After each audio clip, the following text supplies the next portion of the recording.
Shuttering के साथ लगा रहता है।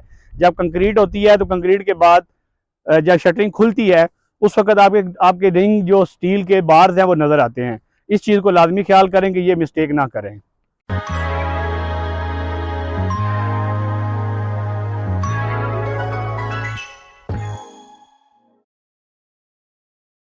अस्सलाम वालेकुम, उम्मीद करता हूँ आप सब खैरियत से होंगे। मैं राजा मोहम्मद इकराम आपसे प्रेक्सिक कंस्ट्रक्शन के यूट्यूब चैनल के प्लेटफॉर्म से मुखातब हूँ।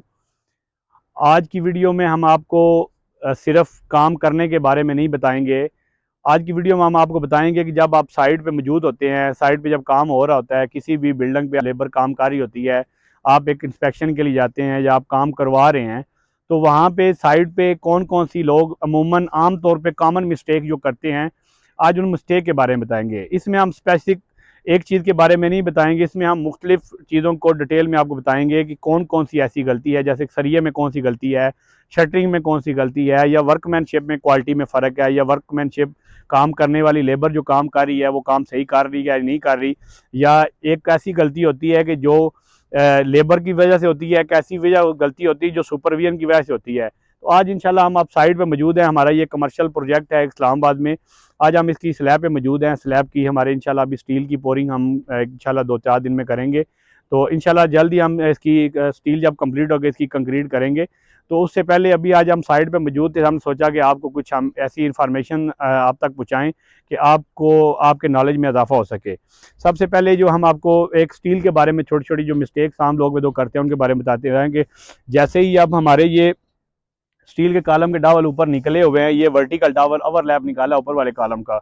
इसमें यह है कि जब आप भी किसी भी बिल्डिंग पे घर पे की कंस्ट्रक्शन में या आप किसी प्लाजी कंस्ट्रक्शन में जब काम करवाएं, तो उस वक्त कमर्शियल बिल्डिंग या घर की कंस्ट्रक्शन के दौरान जब स्लैब से जो कॉलम आपका ऊपर निकलता है, जो ये डावल ऊपर निकलते हैं, वर्टिकल बार्स ऊपर निकलती है, इसके ऊपर प्रॉपर एक रिंग होना चाहिए।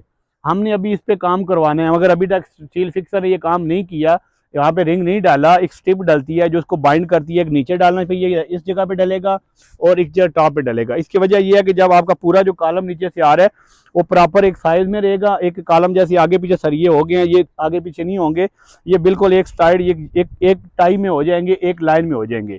अगर ये नहीं बांधे, जब कंक्रीट होगी, कंक्रीट के बाद ये सरिया इधर चला जाएगा, दूसरा उधर चला जाएगा, तो साइज अनइवन होगा, जिसकी वजह से जब आप दोबारा ऊपर स्टार्टर लगा के ऊपर कॉलम बनाना है तो ये स्टील बाहर होगा, फिर इसको बेंड करके इसको जैकल करके सीधा करना पड़ेगा। इस चीज़ को आपने लाजमी ख्याल रखना है जब भी आप किसी साइट पे कंस्ट्रक्शन करवा रहे हैं या हो रही है, आप साइट सुपरवाइजर है, इंजीनियर है या ऑनर है, आप घर बनवा रहे हैं या कंस्ट्रक्शन कर रहे हैं, तो उनके लिए बहुत इंपॉर्टेंट पॉइंट है कि जब भी कोई कॉलम निकलता है ऊपर, उस कॉलम के ऊपर लाजमी रिंग डलवाएं। अभी हम आपको एक साथ रिंग डाली हुई वीडियो में साथ ही हम आपको एक चीज़ दिखाएंगे कि किस तरह होना चाहिए। एक ये चीज़ होगी। उसके बाद जब ये हमारा साइड पे हम देखते हैं कि जो सरिया बांधते हैं, सरिये के टाइम नीचे स्पेसर नहीं लगाते लोग, सरिया बिल्कुल नीचे लगा होता है। अगर हम इसको मतलब एक स्पेसर अगर निकालें, तो जैसे अभी पाँव रखा है मैंने, ये हमने लगाई है, मगर अभी ये बिल्कुल स्पेसर नहीं लगाया। अगर स्पेसर नहीं लगाएं, जब पोरिंग होगी तो आपका ये जो स्टील है ये नीचे से नजर आएगा। कम अज कम स्टील को स्लैब पे 6 सूत्र से लेके 1 इंच तक, 1.25 इंच से लेके 1 इंच तक कम कम कंक्रीट कवर लाजमी देना चाहिए। इसके आप नीचे आपने इस सब प्रॉपर स्पेसर देने हैं। ये गलती आम तौर पर साइड पे की जाती है कि लोग स्पेसर नहीं लगाते। स्पेसर लगाएं। स्टील में स्पेसर के बाद कंक्रीट कवर के लिए स्पेसर ज़रूरी है। जब किसी कमर्शियल साइड में मौजूद होते हैं तो ये तकरीबन ऐसा होता है कि ये बीम जो है हमारा, ये जो हॉरिजॉन्टल एक बीम जो जा रहा है, ये एक साइड पे लगा होता है, लोग इसको सीधा नहीं करते। हमने अभी इसको सेट किया है, इस तरीके से इसके साथ स्पेसर लगाना चाहिए। जैसे अभी ये देखिए, इधर हमने एक स्पेसर लगाया, अभी वहाँ पे स्पेसर लगाने हैं। इस तरह के एक स्पेसर कंक्रीट का बनाएं। ये जो स्पेसर कंक्रीट का स्पेसर लगा हुआ है, ये स्पेसर इस तरह का लगवा के एक साइड पे अगर लगाएंगे आप, तो ऑटोमेटिक दूसरी साइड पे स्पेसिंग इसकी बराबर हो जाएगी। ये चीज़ आपने बीम में ये ख्याल रखना है कि बीम के दोनों साइडों पर कंक्रीट कवर 1 इंच से 1.5 इंच लाजमी आए। उसके साथ साथ आपने बीम के नीचे जो कंक्रीट कवर है वो स्लैब से ज़्यादा होता है। स्लैब से हमने 1 इंच का स्पेसर लगाया, और इधर देखते हैं कि इस जगह पे हमने 2 स्पेसर लगाए हैं। तकरीबन 1.5 इंच हमारा कंक्रीट कवर है बीम के नीचे। एक ये लोग गलती करते हैं कि यहाँ पे स्पेसर नहीं लगाते, ये बीम नीचे सरिये शटरिंग के साथ लगा रहता है। जब कंक्रीट होती है तो कंक्रीट के बाद जब शटरिंग खुलती है उस वक्त आपके रिंग जो स्टील के बार्स हैं वो नज़र आते हैं। इस चीज़ को लाजमी ख्याल करें कि ये मिस्टेक ना करें। इसके बाद जो स्लैब के स्टील के डबल में लोग मिस्टेक करते हैं, सरिये वाले करते हैं या कॉन्ट्रैक्टर जो काम करवा रहे होते हैं, उनको ये लाजमी चीज़ का ख्याल रखना चाहिए। या साइट सुपरवाइज़र या इंजीनियर को जब काम चेक करते हैं तो ये हमारे जब ये एक साइड से हमारा ये स्टील आ रहा होता है स्लैब का, अक्सर लोग यहाँ छोड़ देते हैं, बीम के सेंटर तक छोड़ देते हैं, मिड तक छोड़ते हैं। मिड तक छोड़ने का कोई फ़ायदा नहीं होता। जब भी किसी कमर्शियल बिल्ड अगर यहाँ पे हमारी दीवार होगी नीचे, अगर हम घर की कंस्ट्रक्शन कर रहे होंगे, नीचे हमारी दीवार होती है, दीवार के हमें जो एक दीवार के दूसरी साइड पे जो दूसरा एंड बनता है, अगर यहाँ पे मिसाल तौर पे एक दीवार होती है, दीवार के साथ आपका सरिया बिल्कुल दीवार के अगले एंड पे आना चाहिए। अब लोग करते हैं गलती ये करते हैं कि ये स्टील जो होता है ये बिल्कुल मिड में छोड़ देते हैं, थोड़ा सा 3 से 4 इंच यहाँ से आगे लेके आते हैं। इसको ऐसा नहीं करना कभी भी। अगर ये स्टील हमारा जब जा रहा है तो देखें ये कम अज कम ये आगे आया हुआ है, ये बीम क्रॉस कर रहा है, इधर से जो स्टील आ रहा है ये बिल्कुल बीम के एंड तक इधर भी आ रहा है। इसी तरह जो भी स्लैब का स्टील होगा इसको लाजमी आपने कंटिन्यू करना है कि ये बहुत ज़्यादा भी आगे ना करें, उसका फ़ायदा नहीं है, वो वेस्टेज में जाएगा। कम अज़ कम आपकी जो दीवार का दूसरा एंड है, अंदर कमरे का साइज़, उसके बाद जो 9 इंच की दीवार है उसके ऊपर अगर बीम आपका फुट का है तो बीम के अंदर से आउटर साइड तक लाजमी लेके जाएं।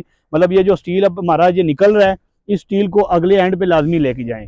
इससे बहुत ज़्यादा आगे करेंगे तो वो वेस्टेज में जाएगा। अगर आपकी कटिंग पे एक 2 इंच 4 इंच कटिंग है तो बेशक ना काटें, अगर आपकी ज़्यादा कटिंग आ रही तो लाजमी काट के आप यहाँ तक लेके आएँ। स्टील की कुछ आपको हमने बताया कि जो लोग अक्सर साइड पे कॉमन मिस्टेक करते हैं, ये ऐसी बड़ी चीज़ें नहीं होती, इससे छोटी छोटी चीज़ें अगर आप इसको थोड़ा सा इसकी तरफ तवज्जो दें, ये साइड की थोड़ी सुपरवाइजर तरीके से करें तो इन चीज़ों को कंट्रोल किया जा सकता है। उसके बाद बात आती है हमारी शटरिंग पे। स्टील का हमने आपको बताया। शटरिंग पे जब हम अमूमन शटरिंग वाले प्लाई लगाते हैं तो कोशिश करें कि अपनी छत का लेवल प्रॉपर अच्छी तरह करें। छत का जब लेवल नहीं सही करते उसमें मिस्टेक होती है। तो जब हम कंक्रीट करते हैं तो कंक्रीट का शटरिंग का टॉप हमें जो अगर फ़र्क है शटरिंग के टॉप में शटरिंग के लेवल में फ़र्क है, ये अक्सर मिस्टेक, ये मेजर मिस्टेक है। इसको ख्याल करें कि शटरिंग का जो लेवल है स्लैब का वो बिल्कुल ठीक होना चाहिए। अगर शटरिंग लेवल में होगी हमारी, उसके बाद स्टील बंधेगा, स्टील के बाद फिर हमारा उसके बजाय पोरिंग होनी है तो हमने पोरिंग का प्रॉपर टॉप हमने बराबर करना है। अगर आप टॉप नहीं बराबर करते, हम एक कैंडे के साथ हम जितनी शटरिंग लगे उसके मुताबिक अगर हम कंक्रीट करते हैं तो ये होगा कि जब छत के टॉप का लेवल निकलेगा उसमें डिफरेंस फील होगा। कोशिश करें कि छत की जो शटरिंग है उसका लेवल बिल्कुल बराबर रखें। अगर कमरे का स्पैन बहुत बड़ा है तो उसमें कम अज़ कम 1 इंच या आधी इंच का कैम्बर रखें, उसको सेंटर से उठाएं, क्योंकि जैसे ही शटरिंग होती है, कंक्रीट होती है, तो कंक्रीट का वजन पड़ता है तो शटरिंग हल्की सी थोड़ी सी नीचे एक झुकाव आता है, वो इतना ज़्यादा नहीं होता, माइनर सा होता है कि जब वो थोड़ी लोड पड़ता है थोड़ी स्ट्रेस बनती है कंक्रीट की। उसके बाद हम बताते हैं कि जब शटरिंग लगाते हैं उसके अंदर कुछ गैप्स आते हैं, जैसे कि ये गैप्स आ रहे हैं, इस तरह के गैप्स हैं। ये भी बहुत कम गैप्स हैं मगर इससे बहुत ज़्यादा इस तरह के गैप्स होते हैं। कोशिश करें कि इन गैप्स को टेप के साथ, अभी हमने जैसे आप देख रहे हैं येलो टेप लगाई है, मास्किंग टेप, इसके टेप के साथ या कोई गत्ता या कोई पतरी के साथ इन गैप्स को बंद करें। अगर ये गैप खुले होंगे तो आपका जो सीमेंट की जो रेशो होगी वो जब वाइब्रेटर चलाते हैं तो उस वक्त वो नीचे जाने का ख़तरा होता है, वो नीचे चली जाती है। कोशिश करें इन वाइड्स को बंद किया जाए। और उसके अलावा हम देखते हैं अक्सर साइड पे, जैसे हमें आप देखते हैं कि हमने ऑयल लगाया, थोड़ी फिनिश अच्छी चेक कंक्रीट की फिनिश करने के लिए, अच्छी फिनिश के लिए, यहाँ पे अभी ये ड्राई है, वहाँ पे हमने उसको ऑयल लगा के वेट किया हुआ है, तो अच्छी फिनिश के लिए अक्सर लोग ऑयल लगाते हैं। ऑयल बहुत ज़्यादा नहीं लगाना चाहिए, इतना ऑयल भी नहीं लगाना चाहिए कि जब स्टील बांध रहे हो तो स्टील के ऊपर बहुत ज़्यादा ऑयल लग जाए, तो वो फिर जब कंक्रीट होती है, अगर आपकी सेम अगले दिन कंक्रीट होनी है तो उसमें ये होगा कि ऑयल जब स्टील के साथ लगा होता है तो जॉइंट नहीं बनता। अगर तो 2-4 दिन अगर ब्रेक है, बीच में टाइम है, तो फिर आप अगर थोड़ा तेल लगा भी है तो हवा के साथ, धूप के साथ, अगर बारिश आए या पानी आता है तो उससे वो ऑयल ख़त्म हो जाता है। कोशिश करें कि ऑयल बड़ा माकूल मिकदार में लगाएं, बहुत ज़्यादा ऑयल ना लगाएं कि जिससे आपका जो स्टील है उसके अंदर ऑयल बहुत लगे। इस चीज़ों से भी आपने ख्याल रखना है। हमने आपको काफ़ी चीज़ों को आम तौर पे साइड पे जो रूटीन में गलतियां होती है उसके बारे में बताया है। अभी सबसे लास्ट, अभी इसमें अगर बहुत ज़्यादा डिटेल में जाए तो वीडियो बहुत लंबी हो जाएगी। हमने चंद चीज़ों को आपके साथ डिस्कस किया है। उसके बाद सबसे मेन चीज़ है स्लैब की सफाई। जब शटरिंग वाले काम कर रहे ऊपर बहुत ज़्यादा गंद पड़ा होता है, अभी जैसा कि आप देख रहे हैं पीछे हमारे, अभी मतलब मेजर गंद तो नहीं पड़ा हुआ, कचरा नहीं पड़ा हुआ। अमूमन शटरिंग वाले जब काम कर रहे होते हैं तो बहुत ज़्यादा ये प्लाई काटते हैं, इनका बुरा होता है। शटरिंग का नीचे से आप आते हैं, मट्टी होती है, स्लैब को स्लैब को कोशिश करें कि मट्टी से भी बचाएं, सरिये को मट्टी से भी बचाएं, मट्टी ना लगे स्लैब के साथ। उसके बाद जब ये बीम की शटरिंग लगाते हैं तो ये सारा जितना भी मुख्तलिफ साइड पे जो चीज़ें होती हैं, बुरा होता है, कचरा होता है, वो सारा गिर के बीमों के अंदर आता है। जैसे अभी आप देख सकते हैं, अभी तक हमने सफाई नहीं करवाई। ये जूम करेंगे थोड़ा, ये नीचे देखिए टेप और इस तरह के लकड़ी के छोटे छोटे टुकड़े पड़े होते हैं। इन टुकड़ों से बचाना है आपने। कोशिश करनी है कि जब साइड पे काम हो, बीम लगने के बाद आप किसी ब्लोअर के साथ इनकी सफाई करवाएं, या कोशिश करें कि सरिया नीचे, जब ये सरिया हम ऊपर बांधते हैं बीम के लिए, नीचे डालने से पहले पहले हम इसकी प्रॉपर झाड़ू के साथ, ब्रश के साथ इसकी सफाई कर लें। इंशाल्लाह उम्मीद करता हूँ आपको वीडियो पसंद आई होगी। वीडियो अगर पसंद आएगी तो वीडियो को लाइक करें, शेयर करें। अगर अभी तक आपने चैनल को सब्सक्राइब नहीं किया तो प्लीज़ चैनल को सब्सक्राइब कर लें, ताकि हमारी आने वाली टेक्निकल इंफॉर्मेटिव वीडियो आप तक पहुँच सके। इंशाल्लाह एक नेक्स्ट अच्छी वीडियो के साथ मुलाकात होगी। अस्सलाम वालेकुम।